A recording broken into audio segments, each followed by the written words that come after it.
Além da beleza, o mar é um lugar propício para atividades esportivas, perfeito para afastar o estresse ou até como terapia. Eu converso hoje com o instrutor de surf, Fabrício Caldas. O Palavra Aberta já está no ar.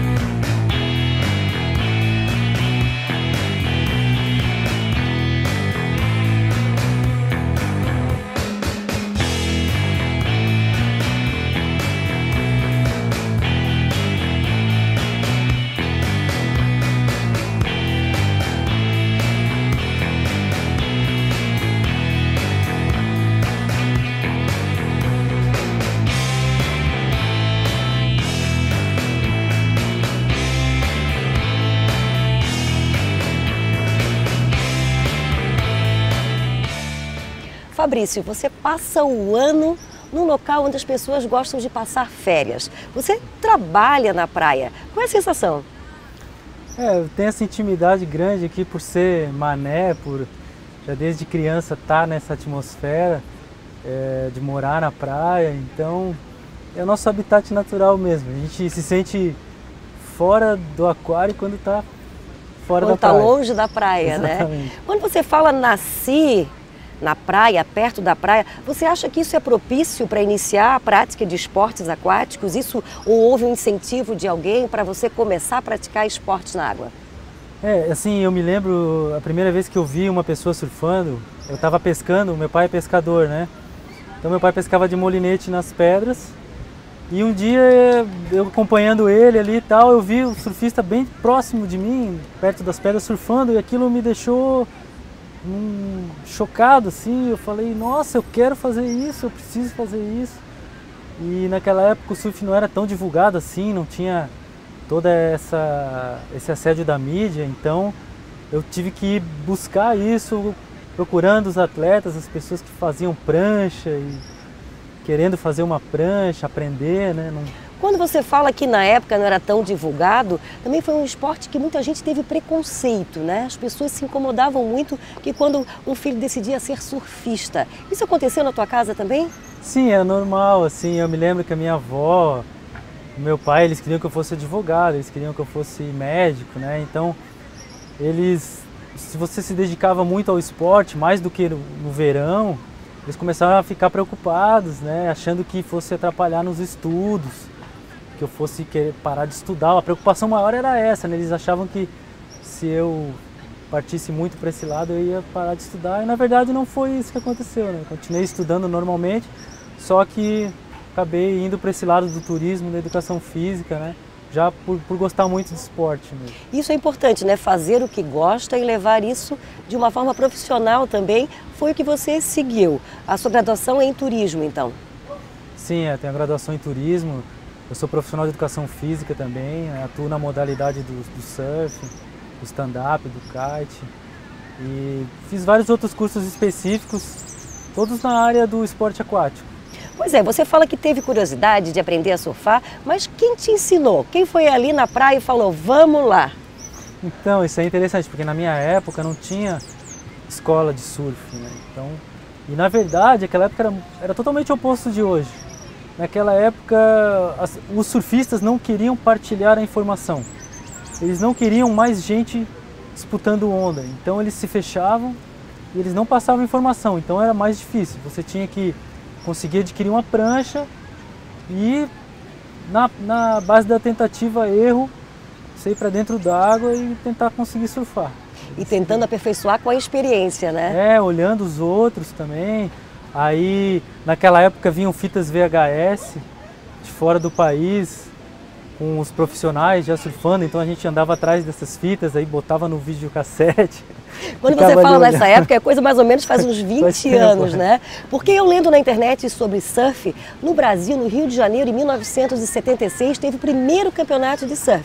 E era uma época de regime militar. E existia muito preconceito, era considerado esporte de vagabundo, né? E hoje isso não acontece mais, né, Fabrício? Hoje as pessoas acabam procurando esporte para relaxar, para tentar ter um contato contato com a natureza. Isso é muito importante e é muito importante para a saúde também. É verdade, porque justamente na época do regime militar os músicos, os surfistas eram contra o regime, contra o autoritarismo, então por isso que depois teve toda essa pegada de preconceito. Hoje em dia, como a gente vive numa democracia, numa liberdade, é totalmente o oposto, né? Inclusive a gente vê atletas brasileiros ganhando campeonatos mundiais, no stand-up wave, no surf, no bodyboard, no kite, né? E as pessoas cada vez mais procurando esportes com a natureza, né? Praticar esportes com a natureza. E isso tudo vem culminando com esse crescimento. E você acha que essa procura é em função dessa vida estressante que as pessoas estão tendo e procuram esse contato com a natureza e ao mesmo tempo algo que faz bem para a alma, para o espírito e para o físico, né? E hoje você administra, tem toda essa ligação de aula, você dá aula para crianças e adultos. Como é que é a procura desse esporte? Então, a gente tem uma procura grande no verão, em função do turismo, né? Na baixa estação já a gente trabalha mais com feriados, finais de semana. Alguns moradores que procuram, que querem aprender e desenvolver. Inclusive eu trabalhei com os médicos no inverno de 2015 e a gente, na parte do stand-up, ia para a Lagoa da Conceição remar com o sol nascendo. Eles entravam no consultório às 8 da manhã, então a gente fazia atividade bem cedo.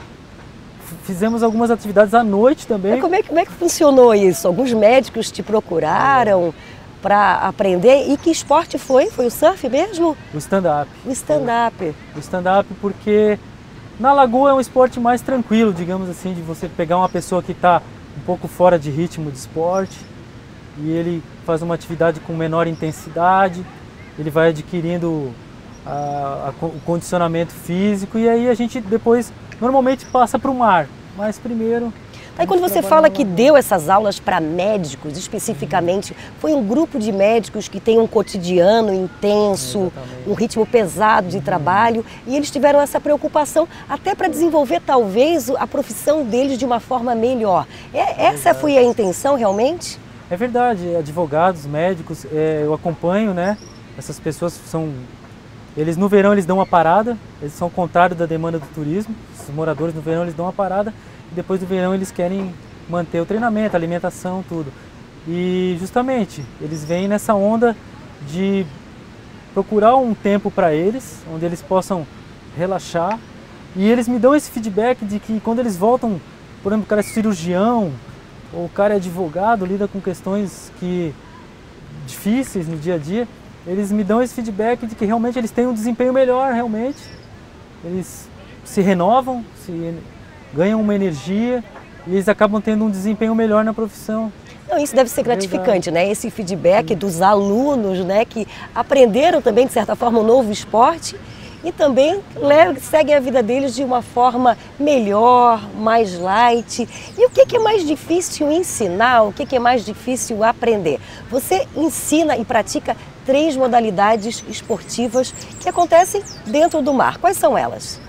A gente trabalha com stand-up, na parte de racer, que é o stand-up de remada longa duração, e na parte do stand-up wave, que é a pessoa que tem o objetivo de surfar com o stand-up. Então são submodalidades do stand-up. Depois a gente tem o surf, começa com pranchas maiores e vai diminuindo. E a gente tem o kite, que é um esporte novo também, onde você é arrastado pelo kite, né? Então você usa a força do vento para se deslocar. Daria para colocar uma categoria do que é mais difícil ou isso depende de cada pessoa, cada idade? O que é mais difícil? É o surf, é o stand-up? Digamos assim, eu acho que é mais complexo, não mais difícil, mas o kite e o stand-up, por exemplo, no stand-up você está usando prancha e remo, né? No kite, prancha e kite. E o surf é só a prancha, então digamos que o kite e o stand-up são um pouco mais complexos. Mas você aprendendo no passo a passo, com tranquilidade, respeitando todas as normas de segurança, com um profissional habilitado, dando a instrução, digamos que a gente minimiza muito o risco, praticamente a gente zera o risco prepara a pessoa para fazer a atividade. E esse preparo é muito importante. E por isso você tem também alguns projetos, né, que ensinam pessoas especiais em várias modalidades. Mas eu quero que você conte isso e muito mais depois do intervalo. A gente volta já.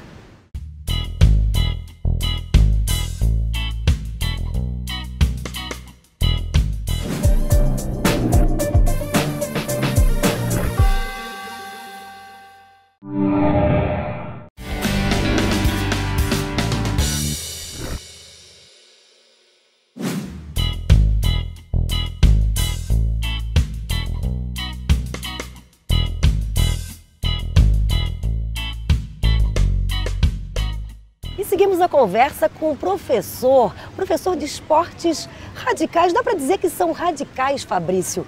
Esportes na água, mesmo sendo stand-up hoje em dia, que tem o stand-up wave, ele pode ser considerado um esporte radical? Sim, bastante radical. Bastante radical porque você está com uma prancha enorme, você está com o remo, então tem possibilidade de você se machucar mesmo. Então tem que levar a sério, respeitar, aprender corretamente. Tem as questões das correntezas também no mar, né? Vento. Então tem que planejar a atividade. Você já se machucou alguma vez? Já, várias vezes. Então deve ter algumas marcas na perna, no braço, no corpo? Várias, porque quando você vai para alta performance aí é normal, né? Mas aí essas aulas como funcionam? Você dá aula em grupos ou aulas individuais? Trabalhamos com os grupos, com pessoas acima de 12 anos e individual menores de 12 anos. E qual é o limite máximo de idade? Não tem limite, na verdade, não tem limite. A gente já trabalhou com pessoas bastante idosas. Claro que a gente vai trabalhar de uma maneira, assim, com uma intensidade menor, um tempo menor. Tudo adaptado para a realidade individual de cada pessoa. Essa é a importância do instrutor, é a importância do professor, é acompanhar essas aulas e seguindo esse método para que a coisa fique considerada normal, né? O aluno sem medo para enfrentar o mar, porque não é só enfrentar o material, a prancha, e sim o mar, que tem que ter respeito. Eu acho que isso... E você consegue passar isso para os alunos, porque você dá aula também para alunos especiais, né? Como é que funcionam essas aulas e como é que é a recepção de cada aluno especial? Olha, a gente estudou um pouco, nós nos preparamos, né, para trabalhar com essa demanda que foi solicitada. E como é que foi a preparação de vocês? Fizemos alguns cursos para trabalhar com autistas, né? E algumas pesquisas e buscamos também, junto com profissionais de outras áreas que já vinham trabalhando em outras áreas. Você trabalha em equipe, na praia, e quando você fala curso, existe realmente aqui em Santa Catarina curso específico para dar aula de esporte, de stand-up? Exatamente, aqui em Santa Catarina o mercado ele é todo legalizado. O CREF, o Conselho de Educação Física, a Associação Catarinense das Escolas de Surf, a FECASURF, a FECASUP, todos esses órgãos se uniram. Então a gente hoje oferece aqui realmente um trabalho profissional, seguro. Isso é um diferencial em termos de Brasil e de mundo, somos referência. Isso é muito importante. E esse diferencial desse projeto que vocês têm, que davam aula para crianças autistas, como funciona? Então, as ONGs traziam as crianças para a gente e a gente fazia uma atividade adaptada para eles. Por exemplo, a gente não pode com eles tocar muito neles, a gente não pode... tudo que você fala que você vai fazer para uma criança dessa, você tem que fazer. Tem que tomar alguns cuidados. Algumas crianças você não pode falar a palavra não. São uma série de itens assim que você tem que prestar atenção. Mas o autista é muito interessante, porque ele entrou no mar, ele relaxa completamente. O balanço do mar faz com que eles fiquem, parece que hipnotizados pelo mar. Então, para eles especificamente, é muito fácil trabalhar com eles no mar. Eles ficam ali o tempo que você quiser, você vê que eles estão curtindo, estão rindo, estão sorrindo. E esse trabalho você faz atualmente também? Os alunos, os pais de crianças autistas te procuram para dar aula? A maioria tem procurado o surf. Alguns também se interessam pelo stand-up, né? E teve algum aluno especial, tem alguma historinha para contar do desenvolvimento e da satisfação que você teve no desenvolvimento desse aluno autista? São muitas histórias, foram muitas pessoas. A gente se dedicou praticamente a esse projeto de inclusão, né? Pelo fato dessas crianças estarem com dificuldade de encontrar escolas e núcleos esportivos que oferecessem, então a gente teve que se adaptar rápido e foi uma demanda grande. Então foram muitas histórias legais, foi muito gratificante para a gente. E são famílias que muitas vezes recebem um não, né, das escolas, tem uma limitação externa, né, que impede que elas se desenvolvam. Exatamente. E vocês receberam também, a tua escola já recebeu uma premiação, você teve uma premiação relacionada a algum projeto que você fez, qual foi? Nós ganhamos em 2009 o projeto Surf Social, ele ganhou um concurso na Eletrosul, entre 449 projetos, só 20 foram contemplados e o nosso trabalhava com surf. Esse projeto ele foi para contemplar as crianças que estudam em escola pública aqui na região. No contraturno escolar eles vinham fazer uma atividade. Juntamos um núcleo dessas crianças e lançamos no mercado da competição, eles deram ótimos resultados. Aí o que aconteceu? Ganhamos prêmios do governo do estado, o exemplo voluntário, ganhamos prêmios de excelência em serviços, né? Então a escola ela é reconhecida, tanto pelo governo quanto pelas empresas, né? Essa premiação é importante e também é importante um outro trabalho que você faz, esse trabalho de sustentabilidade. É levar as crianças ao mar, os adultos ao mar, mas mostrar que esse mar precisa ser respeitado e admirado, porque vai continuar com os seus descendentes, com as pessoas convivendo com esse mar. Você tem um trabalho especial, né? Uma monografia que falou sobre microlixo. Do que se trata? O microlixo ele incomoda bastante, né? A gente anda na praia, quando a gente vai dar uma aula e a gente volta, você olha a areia da praia, ela aparentemente está limpa. Mas se você realmente prestar atenção, você vai começar a ver canudinho plástico, colarinho de cerveja, ponta de cigarro. E esse microlixo ele tem um papel maléfico para a fauna principalmente, né? E também para as crianças pequenas que estão na praia podem pegar, engolir, ingerir, né?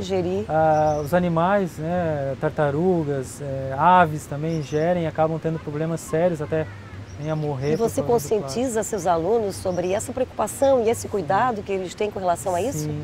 Já é uma prática nossa, assim, do surfista, pelo menos da minha geração, a gente vai para a praia e a gente volta catando lixo, sempre. Saco plástico, microlixo. Então a gente vai para a aula, a gente já vem catando, e os alunos eles acompanham, a gente começa a catar também, e aí já conversa com a gente, o professor, a gente explica para eles essa situação, eles já criam essa consciência. Isso é muito importante, que por trás dessa admiração, né, que o aluno tem pelo professor, esse professor também está mostrando algo mais, que é respeitar a natureza, para que nós tenhamos sempre ela presente aqui, bela como esse mar aqui que está do nosso lado. Fabrício, muito obrigada, foi um prazer te conhecer e obrigado vamos lá. Obrigado a você, Bela.